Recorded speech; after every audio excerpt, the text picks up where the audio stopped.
I wanted to finish up the podcast though by talking about a argument that I had with Jim Rickards in an interview that I did with Kitco. And they broke the interview down to three parts.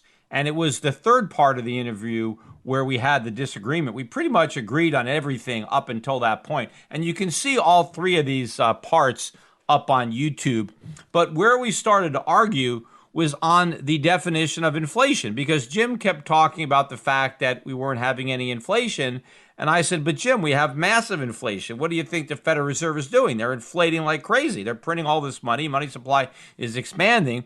And then Jim said, no, no, no, no, that's not inflation. Inflation is rising prices. And I said, but Jim, that's not the definition of inflation.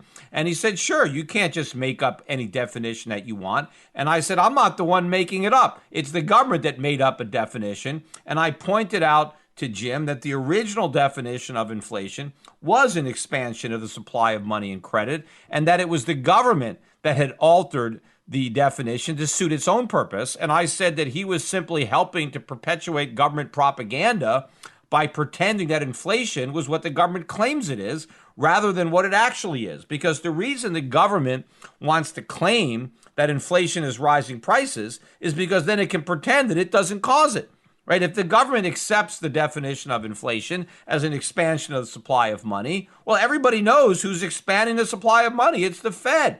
So when you have an accurate definition of inflation, then you know exactly who's to blame. But if the government can fool people into believing that an effect of inflation is inflation, well, then they can blame it on whoever's raising the prices. And that's what they do. They blame it on greedy capitalists, or they blamed it on labor unions, or they blame it on OPEC, or they blame it on speculators, or can blame it on the Chinese. And so what Jim Rickards is doing is helping the government deflect blame away from itself and to mislead and fool the public into believing that inflation is rising prices when, in fact, inflation is an expansion in the supply of money and credit. And it's the Federal Reserve that is doing the inflating. And in fact, I even pointed out to Jim Rickards that if he had an old dictionary and he looked up inflation, that would be the definition, that it would say inflation was an expansion of the money supply and the credit supply. And Jim said no. He basically disagreed with me and said, no, inflation is increasing prices, and that's always been the definition. And I knew he was wrong about that. And in fact, somebody who had watched that emailed me a photograph because they had an older Webster's dictionary, I think from the 1960s. And so he sent me a picture, and then I tweeted out the picture. You can see it on my Twitter, but I've got it in front of me. I will read the definition right now. And here it is: inflation, the act of inflating, the state of being inflated, sharp increase in amount of money and credit, causing advances in the general price level. So the definition of inflation mentions increases in the general price level, but only as the result of inflation, which had already defined as being a sharp increase in the amount of money and credit. That was the definition. Inflation, sharp increase in the amount of money and credit, causing advances in the price level. So advances in the price level are not inflation. They were caused by inflation. Inflation was defined as a sharp increase in the amount of money and credit, not an advancement in the general level of prices.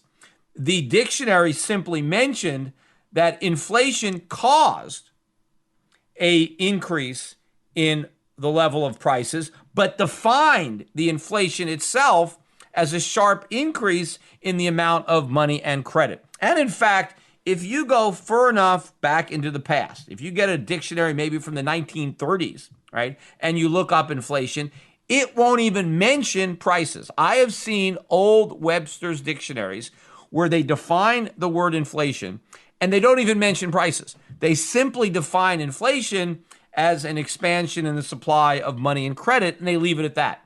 It was at some point in the future that they added the effect of inflation on the general price level. But of course, if you get a dictionary today, if you look up inflation in a 2020 edition of Webster's dictionary, they're not going to mention money supply. It's simply going to say inflation is an increase in the general price level. So the definition has simply been altered over time.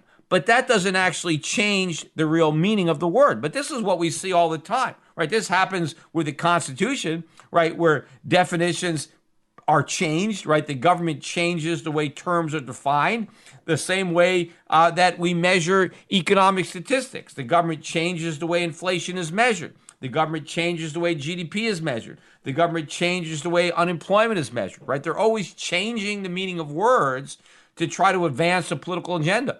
And that's exactly what's happened with the word inflation. And so I think people need to stay true to reality. I don't care if the government wants to misdefine inflation. I don't care if the Federal Reserve wants to misdefine inflation. That doesn't mean that we should do it too. People that actually understand what inflation is need to call it what it is. They need to describe inflation accurately. The word itself, inflate. And I keep talking about this.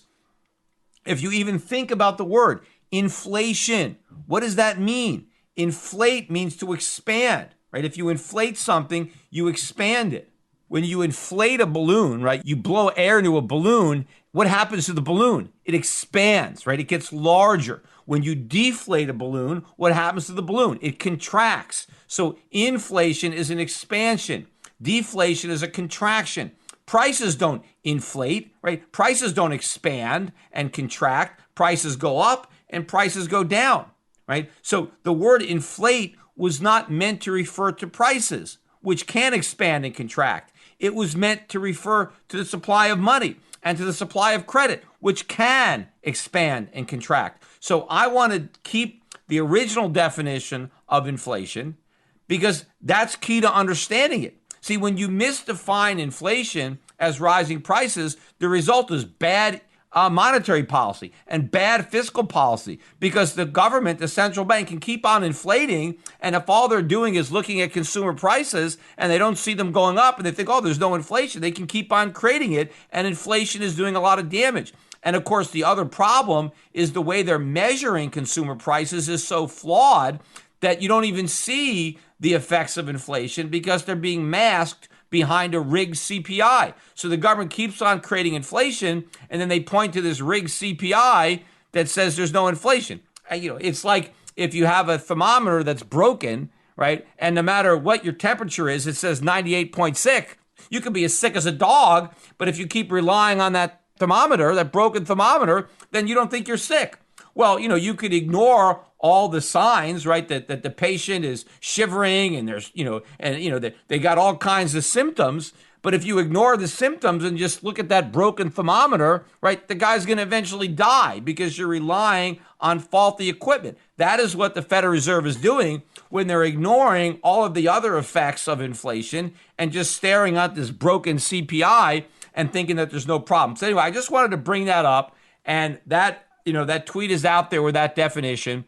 But that basically proves that I was right in that bit of a debate. I mean, I got a lot of respect for Jim Rickards, but I wish he would get this one thing right. Stop falling into this trap. This is exactly what the government wants. This is exactly what the Federal Reserve wants. They want us to repeat their lie and to misdefine inflation. Well, I want to call it for what it is. Inflation is an expansion of supply of money and credit, and there's only one cause of inflation, and that is the U.S. government. And when Donald Trump is increasing government spending and cutting taxes, he is calling for more inflation. That's what he wants. He wants the Federal Reserve to inflate the money supply so that we can send out these $400 a month checks. He wants the Federal Reserve to print money so that he can send that money to people on Social Security instead of taking taxes from the current workers. So Donald Trump wants more inflation. The Federal Reserve is going to deliver more inflation. And what Americans need to do